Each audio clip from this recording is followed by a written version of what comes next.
and welcome to The Failure Gap, where we talk with leaders about closing the space between agreement and alignment.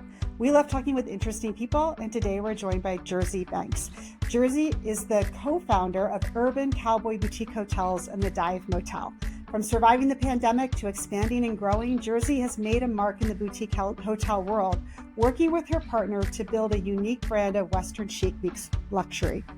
With Urban Cowboy established in locations across the United States, Jersey is continuing to expand her own horizons in new and creative ways. Jersey, welcome to The Failure Gap. Thank you. Thank you for having me. Yeah, we're so glad to be able to talk with you today. You've done such interesting things in your life, and I'm looking forward to hearing more about them. But before we get there, how about if you just give our listeners a little bit about yourself and your journey to leadership and where you are today? Absolutely. It was an interesting journey. So I was a professional dancer. That's how I started my career in life, from the age of 3 to my mid-20s. And I moved to New York. That path took me to New York City to obviously pursue my dance career. And I graduated from New School University with a degree in dance in 2008, which was like the height of the market crash. And there was no there were no jobs for dancers or really anyone, right? And so I did what I called the New York hustle. I got into nightlife, I got into modeling, I got into like everything under the sun that you do just to make rent. And dance quickly became something that fell by the wayside just because I couldn't survive doing it. And it's so rigorous and so intense. And eventually I talked to a friend, and he was like, he was a finance guy, and he was like, you have no skills. Right. He's like, so you know what you can do with that? Real estate. So I was like, of course, awesome. I'll get my real estate license. Yeah. And that's how I met my partner.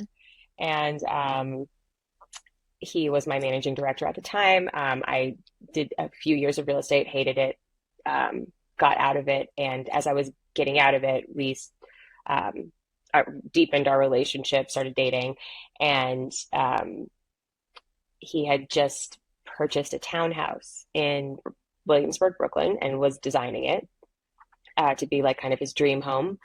And he was like, you should run it. Like, you've Airbnb'd your apartment. Like, you'd be perfect. Like, we can have my friends stay there, and like, you can run this thing. And I was like, no, like, I don't even think that's legal. Like, that's not what I want to do. Like, no. Yeah. And he has the gift of gab, definitely. So he convinced me somehow. He turned my no into a yes within a few months. And then I was like living in this townhouse in the basement, like cleaning rooms every day and hosting parties, and people were coming to stay. And eventually it just kind of turned into something that was bigger than what we had ever set out for it to be.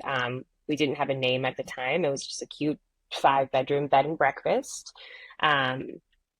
with a nice design. And this is, 2014. So this is kind of the height of the Instagram, social media coming into play. Instagram was still instant.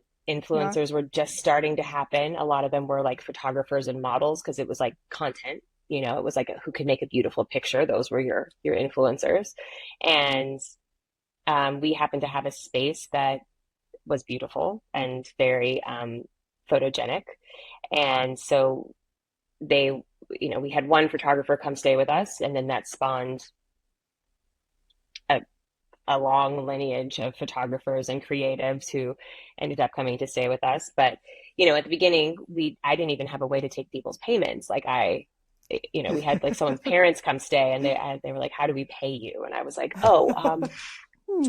cash, I guess. Good question. Like, I was like, what's a credit card machine? How do I get one? Like, right. Yeah.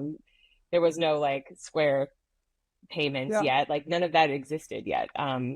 And so, yeah, we started very, very humbly, kind of. We were disruptors at the time. Airbnb was big. The hotel lobbies in New York were already trying to crack down on that. So we were we were right in that mix of like disrupting the hospitality space. And then we had also a very unique hospitality style. And so that kind of spawned this like interest in us. And New York Magazine came to stay and they were like, you need a name. And Yeah, I was that would be a like, good place to start to build a brand. yeah, they were like, we can't write an article on you if you don't have a Yeah, name. And we were like, yeah, for sure, you know? yeah, yeah.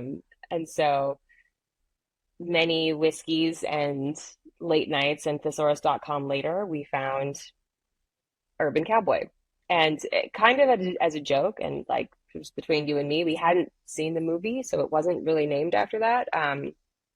But we just thought we had this kind of Western Americana cowboy freedom pioneering spirit about us. And that's where the cowboy came in. But we were in the middle of Brooklyn, so we're urban. It made kind of sense. And yeah, now we quickly expanded to Nashville after that, just by listening to people who came to stay with us saying we should go there. Nashville became our first boutique property that was more of a hotel and less of a bed and breakfast. And then we did a lodge in the Catskills after that, which we opened a week before shutdown Oh no. for the pandemic, before COVID, Yeah, yeah, which was also a yeah. lovely time to be alive. And yeah, and then we just recently opened in Denver about a year ago. Yeah. So Well, we are congratulations on that. trudging forward. Yeah, yeah. Yeah. But definitely What accidental hoteliers, not anything we planned to be, just kind of happened to us because people liked what we were doing. We had Hmm. space, we invited people into it, and it worked. Yeah. Well, I also feel like you should go back to your friend in finance and say, actually, I did have marketable skills because you knew how to design and you were creative. And I'm sure that your dance and modeling background enabled you to take advantage of the photographers who were there and Yes. to create a space that felt really different for people. Yeah. We I think especially coming from a nightlife background as well, like it's a very exclusive industry. And you have to pay to play. And like it just wasn't that interesting though. Like none of the conversations you have in the club at 2 a.m. are that exciting, quite honestly. And so, the having space where you could have conversation with another creative or just another person who lived nearby. We had a lot of just our friends there all the time that really made the space.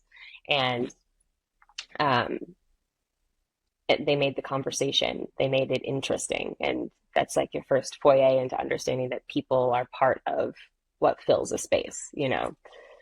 Place and Yeah, space, right? Yeah. place and space. It's interesting you talk about it as an accident, but it's also the result of a willingness, right? And an openness on your part and your partner's part to say yes and to explore some things and to put some things at risk, I'm sure. There was some risk taking involved here. Can you reflect at all on some of those moments where you felt like you had to move from this is happening to this is intentional and we're going to really try and make a go of this? What does that Yeah. moment look like? So the moment we went to Nashville, um, Mm, expansion is kind of the yeah. thing. So You got out of the bubble. we got out of the bubble and, Yeah. um, it, initially it made sense. It made sense on paper because you're saying, I have 5 rooms, we make this amount of revenue. And if we did another one with more rooms, we'd make double that. But then you have to understand that understanding a key aspect of our business was us. And like the struggle to kind of duplicate yourself and or communicate a thing that is inherent in you. I built myself into that role over my entire existence of life. It's not anything anyone taught me.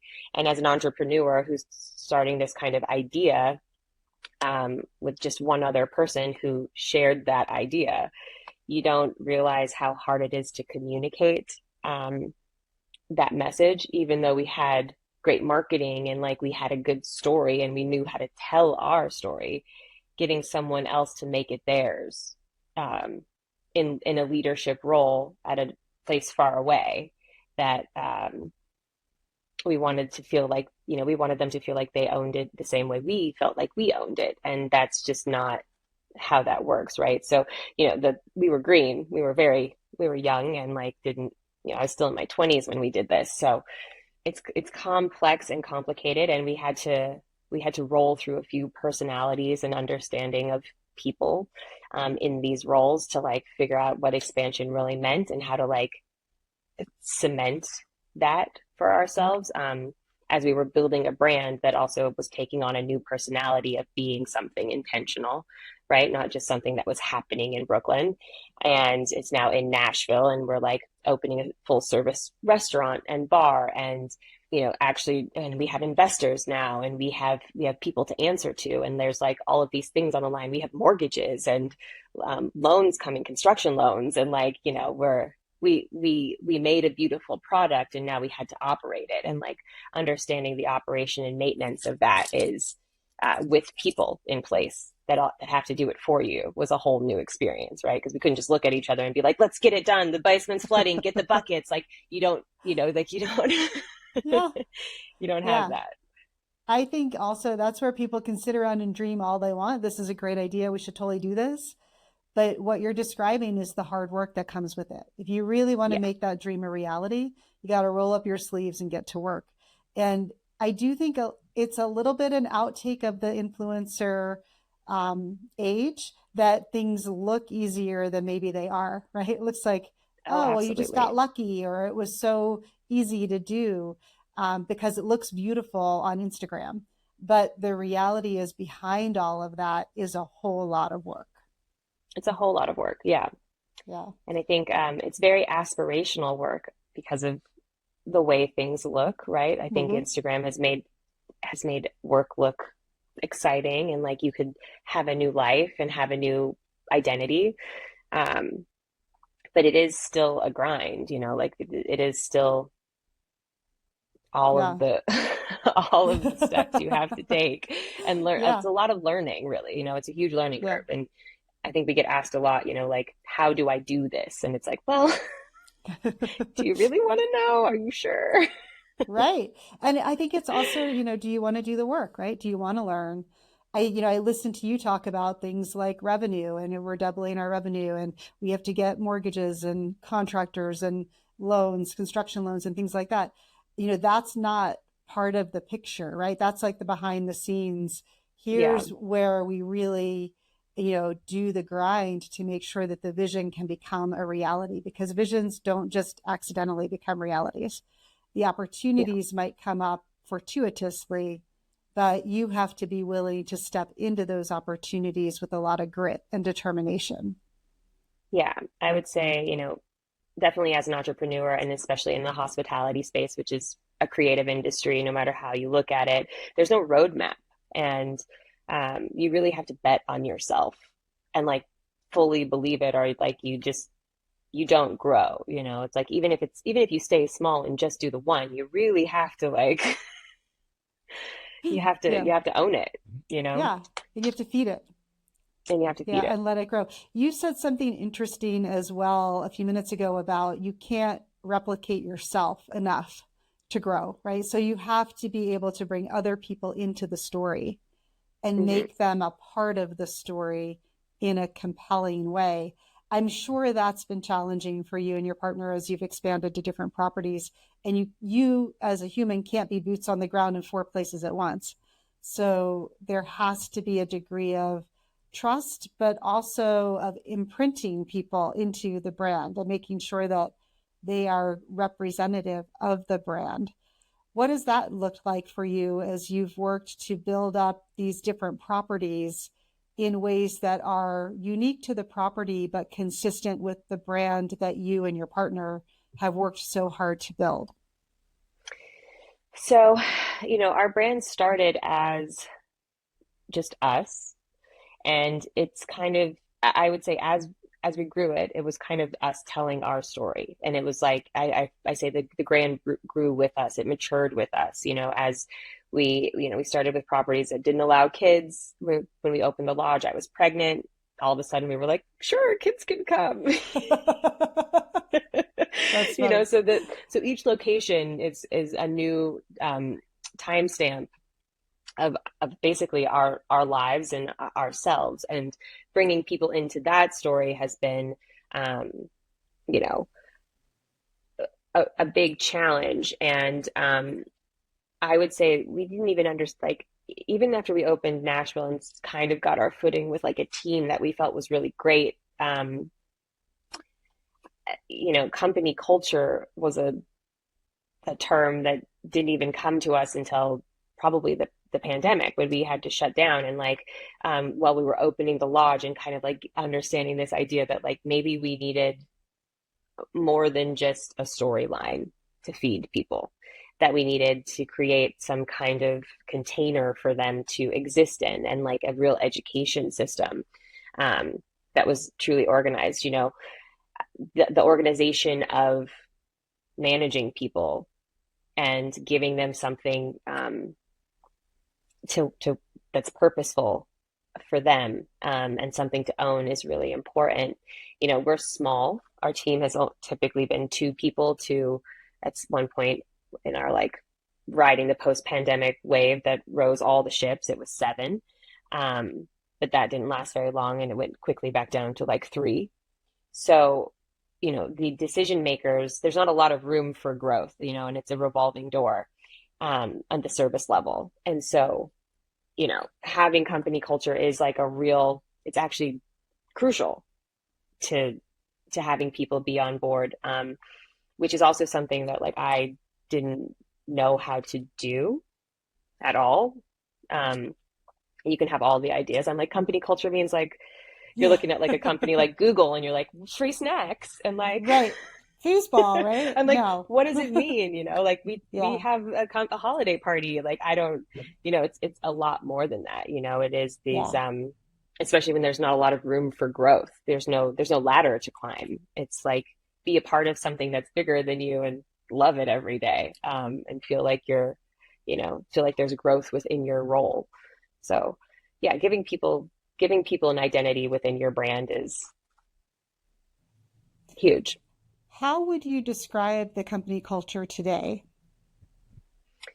I would say that our company culture is, each, so I would say each property is its own kind of microcosm. Um, they all have their own climates. They all have, 1 or 2 people in leadership that carry out our vision, and those people have typically been with us for many, many years and kind of understand. They fill the gap between Lion, who is definitely the visionary of the brand. It's more so his baby, and me, who kind of translates that. Yeah. And then they kind As of act it artists out, do, and right? like, as Yeah. artists do, and then they Yeah. bring people up into that. And it's kind of, but it's definitely like, I would say, we are less precious than we were in the beginning. And I think that's a huge step into company culture. Is like, with service, especially, and with it's not just like, we're not selling a product that you can put out on a shelf that has a price tag on it, that people come in and they look at it all on all 4 sides and say, I'll buy it. We're selling an experience. So you have to let people be themselves to a degree, to a barrier, and with it, that fits within your brand standards and your values. And so I think the expression of values and standards, and carrying those out is a huge part of what our company culture is now, and especially on property, and allowing people to really embody those and feel free to expand on them and elaborate, because everything changes all the time. It's an industry you have to pivot in quite quickly. There's trends, there's every locale has a different kind of idea of what is important and what is priority. Like, skiing is really important in Colorado, and it's definitely not important in Nashville. So it's like, how do we what is the market there? What is our client? And even though it's a giant family of products and homes where we like are encapsulating our customer, we want our staff to feel that what is important to them is important to us and that they can express it, because Yeah. they are boots on the ground. What I'm hearing you walk through here, Jersey, is such an interesting articulation of what, a more academic view of culture would support, which is that it's reciprocal, it's not one directional. So it's not you saying this is the culture that you need to have in each of these properties. It's really you being open as an owner, you and your partner, to continuing to learn and grow with your colleagues who are boots on the ground in the properties, saying these are things we need to adapt to. These are things we need to incorporate into what we do here that do fit within your vision of what you want Urban Cowboy to be all about. And I really love that that's such an organic expression for you in terms of how you go about nurturing the culture that you would like to see in these different properties. Because I think a lot of people don't quite get that. It has to have that reciprocity in it in Yeah, order to be successful over time. I would say you're spot on. I think in the beginning, that was kind of our whole hospitality model to begin with. It was about eliminating this kind of fourth wall between guest and host. Our service model was about connecting with people and not servitude to an extent. And so that helps make community. It helps make a different kind of loyalty, in a consumer. It Yeah, is and in a niche colleague. and in a colleague, yes. And so that translates, you can't have that be what you want someone to put out without having it be the thing that trickles down from the top in terms of how we interact with our employees is the same as how we interact with our guests. That's, should be the same on both sides. I think you just hit the nail on the head in terms of how do you successfully build culture, right? That's it, right? Don't Yeah. expect people to put something out to your customers that they're not receiving inwardly Hmm. from you as a leader or as an owner or whatever the business model happens to be. Exactly. Yeah, Yeah. I think that's a really important point. So we go back to the idea of the failure gap and what do people agree is a good idea and what do they struggle to align to? I do think building culture is one of those things where a lot of people sort of give it lip service and they say, yeah, it's a good idea. We should have a strong culture. I'm never really sure what that means. But what I'm hearing you really dial into is this idea of culture is important because it actually makes you more replicable, if that's a word, right? So, how do you Yeah. help? How do you expand and grow the brand without needing to be the person who is holding the culture in each location? And you do that by building this self reinforcing model where you're listening and growing with your colleagues who are doing the work of delivery in the different sites. Yeah. Yeah, Exactly. I love that. When you think about what holds people back from doing that or maybe aligning to leading in that way, what do you imagine makes that hard? What scares you about it maybe, or what makes you nervous about it? I mean, we definitely failed at it in the beginning because we were, like I said, we're less precious with it now. We held it so close to the chest and we wanted people to act the same way that we act. And that isn't the same translation, right? It's not be like me. It's, Yeah, and they're not so carbon copies, right? They're not they're not carbon. not Yeah. androids, but what do you call that when you replicate a part? A clone. It's not a clone. Clones. Yeah. And that's hard, and it's also like I said, it's an industry where there is a revolving door and we end up hiring a lot of young people or people younger than ourselves. I'm still young. Um, That- and so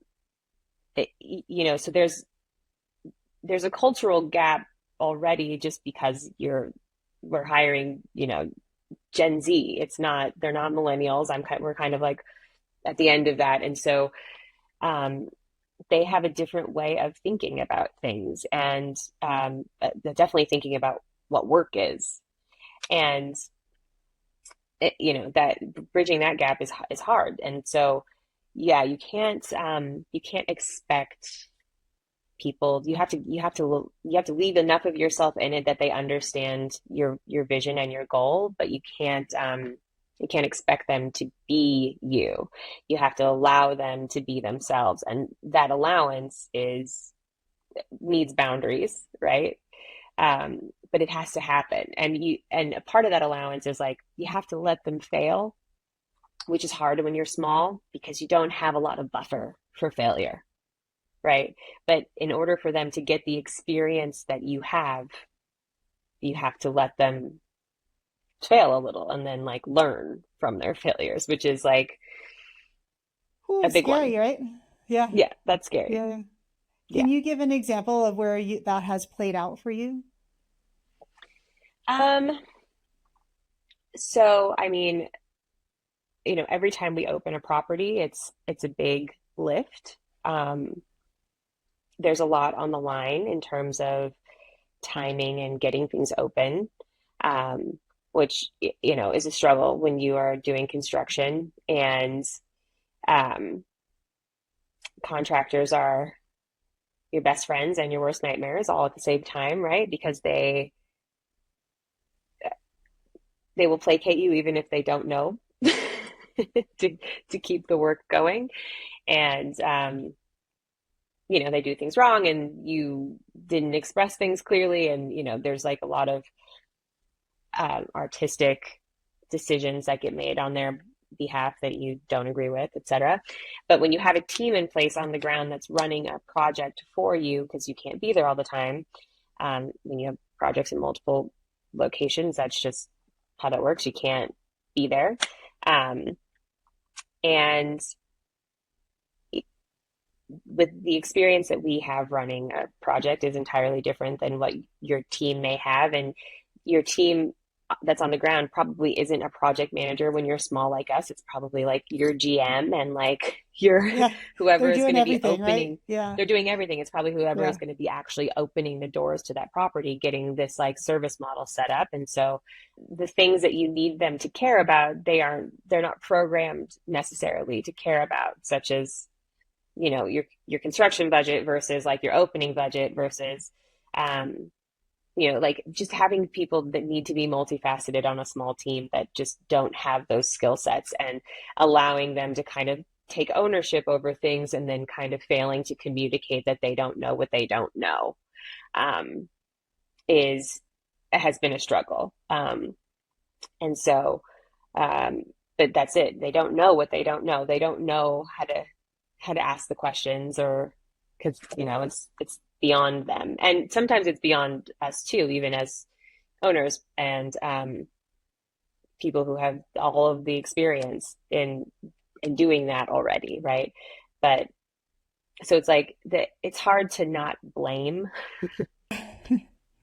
in those moments, and Yeah. like to hold the to create real accountability in a Hmm. situation like that, and like who you know to because you kill morale when you do that, Yeah. right? Like Yeah. you kill the morale of this opening excitement when you're like, well, it's your fault.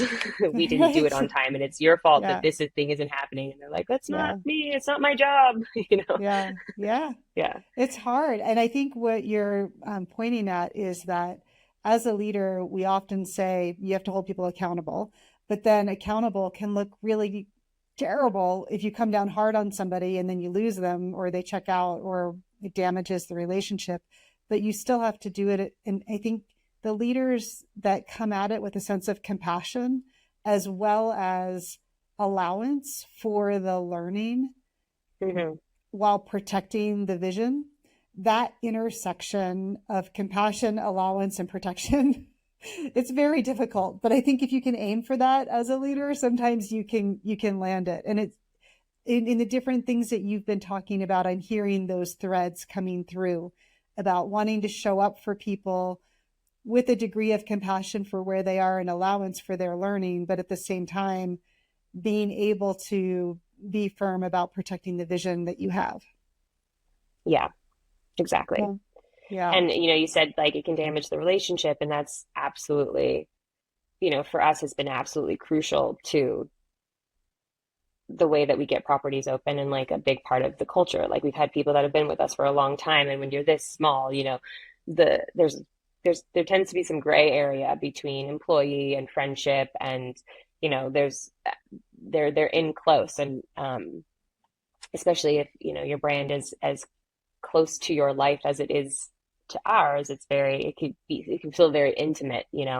Um, and so yeah, those relationships are really precious. And so it's kind of like when you when you start to discipline or hold people accountable, it can feel like you're not on their, it's not the friend side anymore, right? It's the boss side, and that's a nice little tug of war. Yeah.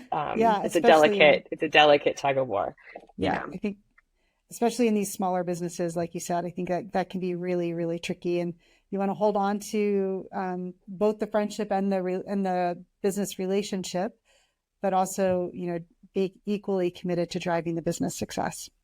Exactly. Yeah, yeah. This has been so interesting, Jersey, as we take a walk through your world of entrepreneurship and something as ambitious as standing up hotels across the United States. Like there is so much grittiness in that, right? Like you have to build things, you have to bring a vision to life. And the way that you are talking about bringing it to life with a culture and with a resonance for your colleagues as well as for your customers, I think that's really inspiring to hear you talk through and share your learnings with that. So I really appreciate hearing that story. Again, I think, the age of Instagram, we're used to seeing the beautiful pictures of the hotel rooms and people staying there and everything else. And getting a peek behind the curtain is absolutely, it's so interesting. I could talk to you probably for hours, but we don't have hours. What I would love to ask you is if someone is listening who is thinking to themselves, I'm an entrepreneur at heart, and I really want to have my own business. I want to I have a passion for something. I want to stand it up. And they're sitting with that agreement. They're like, yeah, this is a really good idea that I have, but they're having trouble really getting aligned and getting it done. Are there two, three things that you would say to them? Just here's a way to get going. Oh, wow. Okay. So I would say, the there is no again, there's no roadmap for Hmm. for Don't look for for a any of roadmap. That this. might be job one, Don't right? don't look for a roadmap. I think Yeah. the less plan you have, the better. Like it's going to be a work in progress, and you're going to have to shift. In the beginning, you're going to have to shift at every single moment to see what works, and you have to like actually do a lot of listening. You have to like take a step and listen what comes back at you. But if you really believe it's a good idea, just you go for it. Like it's kind of that simple. You have to just do it, make it, make it, make it happen. Um, however that needs to happen, however that, because the worst thing that's going to happen is that you're going to fail and you're going to learn something, right? So like, it, and hopefully it doesn't get too big before it fails, right? Like it Right. doesn't get out of, Yeah. you don't want to hurt anyone in the process. Yeah. Um, but Including yourself. including yourself. But Yeah. yes, I would say just take that first step. And if it feels like an active expression, don't hold back.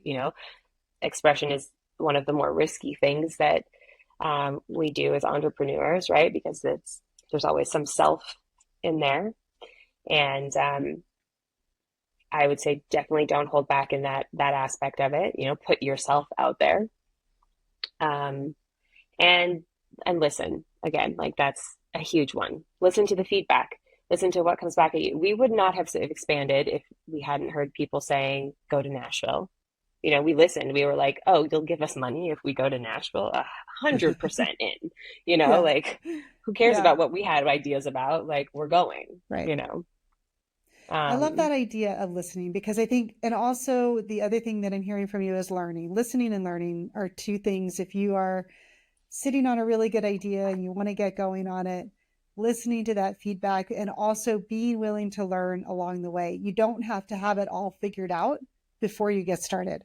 I No. actually think, Jersey, I don't know about you, but I see that right there, that mindset holds people back.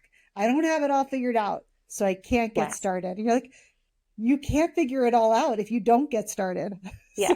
You will overwhelm yourself trying Yeah. to answer a question that has not been asked yet, you know? Yeah. Yeah, it's all a I work in feel like progress. if somebody had asked you 10 years ago, what are the details that I need to know about a construction loan? You would have been like, I have no idea. Right? You don't need to Yes. know that. You didn't need to know that to get Yes. started. You just needed to get started. And then that became something that you learned along the way. Exactly. Like I said, like I Yeah. didn't know what a credit card processing machine was Yeah. when we opened.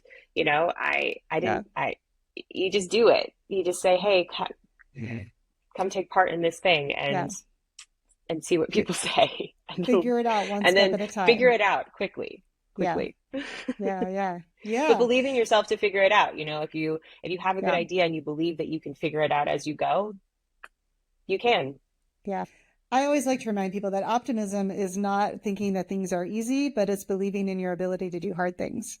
And so you can be optimistic about yourself and your ability to do hard things. And there will be some hard moments standing up a business, but you can find your way through it, especially if you are open to listening and to learning as you go. Yes, absolutely. Yeah. Yeah. Jersey, we ask one final question of everybody. If you could get any group in your life, whether it's a community, maybe your colleagues, someone with your family, or the world at large, whatever space you want to pick, to get aligned and do something together, what would you like to see people come together to do? Um, let's see. I would love if people could get aligned. Oh, that's a good one. I would love it if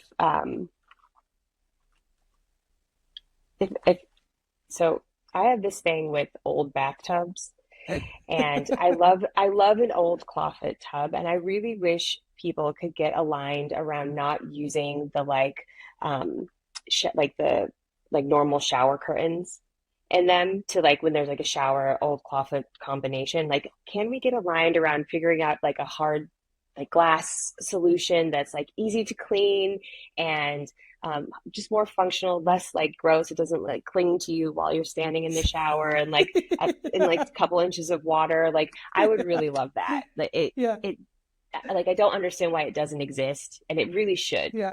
Yeah. Let's fix that. I agree. Let's Let's fix fix that that. problem. The glass can be so beautiful, but it is hard to clean. And so then you've got that trade-off. Oh my gosh. Yeah, I'm a Yeah. big functionality person, and I just don't Yeah. understand the function of using two shower curtains to circle a clawfoot tub. All right, we're going to put that out there in the world and see if someone can solve that for Jersey. She would love a better solution for her clawfoot tub. Thank you so much. I've really enjoyed this conversation. It's been great to hear about your journey in entrepreneurship. Good luck with the brand and the expansions that I know that you have coming up. And we'll look forward to hearing more and more about Urban Cowboy and other things that you have underway as we go forward. Any final words for our listeners? No, I just I wish you all luck in your entrepreneurial adventures. Yeah. Thanks for that. And thanks you to all of our listeners. Just a reminder, if you like this episode, to share it with your friends. And we will see you next time on The Failure Gap.